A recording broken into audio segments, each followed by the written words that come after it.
दोस्तों नमस्कार, आप देख रहे हैं द दस्तक 24। मैं हूं आदर्श कुमार। बात करेंगे सोनम वांगचुक की। ये वो नाम जो शायद किसी से अब अपरिचित नहीं है। पूरे देश भर के लोग या यूं कहें पूरे विश्व भर के लोग इस नाम को अब जान चुके हैं।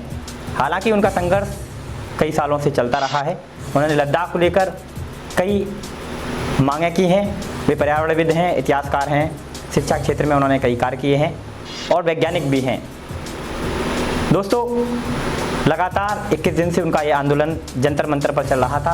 वे शिक्षा के मामले में आमूलचूल परिवर्तन चाहते हैं। शिक्षा को लेकर वे केंद्र के शिक्षा मंत्री धर्मेंद्र प्रधान से इस्तीफा की मांग कर रहे हैं। साथ ही केंद्र सरकार से कई परिवर्तनों की मांग कर रहे हैं, लेकिन केंद्र सरकार के किसी भी नुमाइंदे पर जूं तक नहीं रेंगी है। और अंत में आज रात उनके इस कारमा को, उनके इस आंदोलन को ख़त्म करने की जद्दोजहद पुलिस प्रशासन ने की और उन्हें ज़बरदस्ती कोर्ट के आदेश के अनुसार उनका एक आदेश आता है कि उनको अनशन करते हुए 21 दिन हो गए हैं, भूखे प्यासे हैं, उनकी तबीयत खराब हो सकती है, इसलिए उन्हें अस्पताल में भर्ती कर दिया गया है। लेकिन आंदोलन से जुड़े लोग कह रहे हैं कि शायद सोनम वांगचुक के आंदोलन को ख़त्म करने की सरकार योजना बना रही है, जिसके एवज में उन्हें ज़बरदस्ती पुलिस प्रशासन ने हटाया है और जानकारी के मुताबिक दिल्ली के सफदरजंग अस्पताल में भर्ती कराया है। काकरोच पार्टी लगातार इस आंदोलन को हवा दे रही थी और इसी हवा के बीच अचानक सोनम वांगचुक पहुंचे और भूख हड़ताल शुरू की। 21 दिन के बाद उनके आंदोलन को लगातार ख़त्म करने की योजना केंद्र सरकार बना रही है, लेकिन उनके इस आंदोलन को समर्थन पूरे देश से या कहें पूरे विश्व भर से मिल रहा है।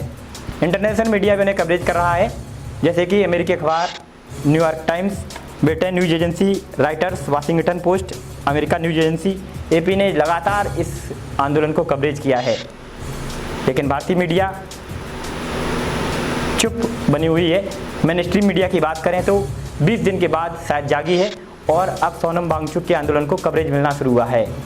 आखिर सवाल बनता है कि क्यों अंतर्राष्ट्रीय मीडिया इसको कवरेज कर रही है, लेकिन भारत की मीडिया क्यों नहीं।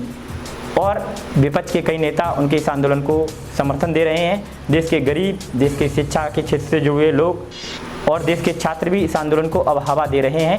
साथ ही बॉलीवुड की हस्तियां, स्थानीय नेता, कई लोग सोनम वांगचुक के समर्थन में खड़े हैं। सोशल मीडिया पर अगर आप सोनम वांगचुक नाम डालेंगे तो लगातार यह नाम ट्रेंड कर रहा है। गौरतलब है कि महात्मा गांधी ने कभी कहा था कि देश की आत्मा दिल्ली में बसती है और दिल्ली की आत्मा जंतर मंतर, क्योंकि शांतिप्रिय तरीके से जो आंदोलन हुए हैं उनकी शुरुआत शायद जंतर मंतर से हुई है और उसी कड़ी में यह आंदोलन लगातार चल रहा है। अगर हम इतिहास की बात करें तो महात्मा गांधी के आंदोलनों को एक बड़े तौर पर देखा जाता था। दूसरी बार भारत में एक लोकपाल को लेके अन्ना हजारे ने आंदोलन चलाया और यह आंदोलन सोनम वांगचुक का। दोस्तों आप सभी जानते हैं कि सरकार का कोई भी नुमाइंदा इस आंदोलन को लेकर बात करने को तैयार नहीं है।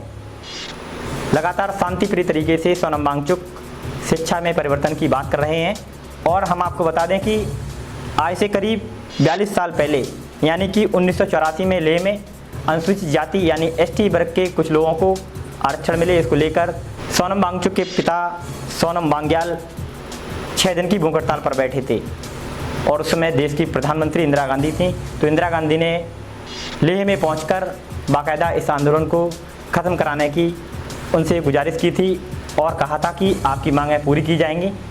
सोनम वांगचुक के पिता ने यह आंदोलन उनके कहने के बाद ख़त्म किया था। लेकिन क्या सवाल उठता है कि आज 21 दिन बीतने के बाद भी केंद्र सरकार के या हमारे सिस्टम में बैठे लोग सोनम वांगचुक से मिलने क्यों नहीं गए? क्या उनको नहीं लगता है कि शिक्षा में परिवर्तन होना चाहिए? क्या उनको नहीं लगता है कि चिकित्सा क्षेत्र में परिवर्तन होना चाहिए? क्या हमारे सिस्टम में बैठे लोगों को नहीं लगता है कि परिवहन में परिवर्तन होना चाहिए? आप सभी जानते हैं परिवहन में सड़कें बनती हैं, धंस जाती हैं। चिकित्सा भारत में बिल्कुल भी 0 पॉइंट पर है।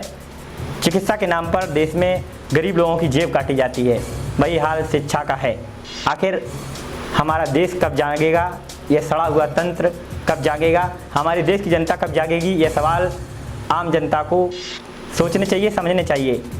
सोनम वांगचुक को लेकर आप अपनी क्या राय रखते हैं हमें कमेंट सेक्शन में लिखें। साथ ही आप इस वीडियो को देखें। काकरोच जनता पार्टी के जो प्रमुख हैं अभिजीत दीपके ने इस आंदोलन को लेकर क्या कहा।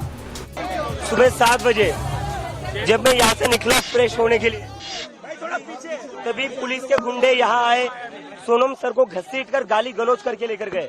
60 साल से जो इंसान है, जो भूख हड़ताल पर बैठा हुआ था 20 दिनों से, 60 साल के इंसान को जो 20 दिनों से भूखा था उसको दिल्ली पुलिस गाली गलौज करके घसीट कर यहाँ से जबरदस्ती उठाकर लेकर गई। ये कहाँ लेकर गई हमें पता नहीं है।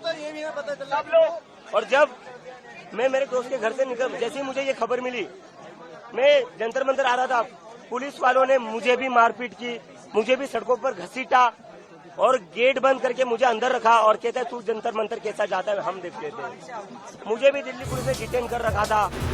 दोस्तों, आपने देखा कि अभिजीत दीपके ने कहा कि आज रात्रि में अचानक पुलिस के कुछ गंडे आते हैं और ज़बरदस्ती सोनम वांगचुक को उठाकर कहीं ले जाते हैं। उन्होंने आरोप लगाया कि 60 साल का व्यक्ति कई दिनों से आंदोलन कर रहा है, जनता की मांगें दोहरा रहा है, जनता की मांग को लेकर प्रदर्शन कर रहा है और शांतिप्रिय तरीके से मांग कर रहा है कि धर्मेंद्र प्रधान इस्तीफा दें और शिक्षा में परिवर्तन किया जाए। लेकिन ये लोग केंद्र के मान नहीं रहे हैं, उनकी ये मांगें लगातार सरकार को चुभ रही हैं। अंत में नतीजा ये होता है कि उनको उठाकर जंतर मंतर से अस्पताल में भेज दिया जाता है, या कहें कि इस आंदोलन को ख़त्म करने की तैयारी चल रही है। साथ ही आपको बता दें कि सोनम वांगचुक ने कहा था कि आगामी 20 तारीख को शांतिप्रिय तरीके से जंतर मंतर से संसद तक शांतिप्रिय तरीके से आंदोलन किया जाएगा, यात्रा की जाएगी और पूरे देश से उन्होंने समर्थन की मांग की। और 20 तारीख से ही संसद का सेशन चालू हो रहा है। शायद सरकार को डर है कि कई लाखों करोड़ों की संख्या में लोग दिल्ली न पहुंच जाएं और इस आंदोलन को हवा दें, इससे सरकार की किरकिरी हो। शायद हो सकता है कि इस आंदोलन को ख़त्म करने की सरकार का ये एजेंडा हो। आगामी कदम सरकार का या सोनम वांगचुक की टीम का क्या होने वाला है वो वक्त बताएगा। फिलहाल इस खबर पर आप क्या कहना चाहते हैं हमें कमेंट सेक्शन में लिखें और वीडियो को पसंद किया है तो आप शेयर करें। शुक्रिया।